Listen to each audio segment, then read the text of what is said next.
شوف لما تكون بتصلي وتصوم وتزكي وتحج وبتعمل كل الأعمال الصالحة، وحاجة واحدة تعملها صغيرة تضيع منك كل عملك الصالح ده ويكون هباء منصورا، وتبقى عامل حسابك انك هتخش الجنة، وتيجي لما تموت تلاقي ربنا سبحانه وتعالى بيقول لك انت من اهل النار. طب ما كان في واحد مذنب، ربنا سبحانه وتعالى برضه بيقول له انت من اهل الجنة. طب يا ترى ايه اللي حصل؟ كان في اتنين من بني اسرائيل، واحد عابد والتاني مذنب. فكان العابد بينصح المذنب بطريقة تخليه ينفر من الاستجابة للنصيحة.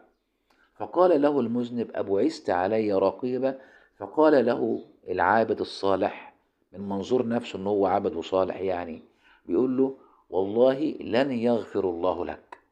فربنا سبحانه وتعالى بعد ما ماتوا وقبض روحهم قال له أتدري يعني أنت يعني عارف ربنا سبحانه وتعالى هيعمل ايه او هيتعامل معاه ازاي عشان تحكم عليه ان هو يخش النار؟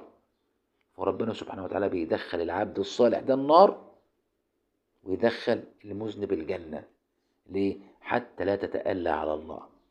نسمع الحديث عن سيدنا النبي صلى الله عليه وسلم. رواه أبا هريرة قال رسول الله صلى الله عليه وسلم يقول كان رجلان في بني إسرائيل متواخي، كانوا اخوات اصحاب يعني. فكان احدهما يذنب والاخر مجتهد في العبادة، فكان لا يزال المجتهد يرى الاخر على الذنب فيقول له اقصر عن ذنبك، توب الى الله، ارجع الى الله. بس انا بتكلم بطريقة هادية، هو كان بيتكلم بطريقة اقصى، يعني ايه، قاسية وشديدة عن الطريقة اللي بتكلم بيها.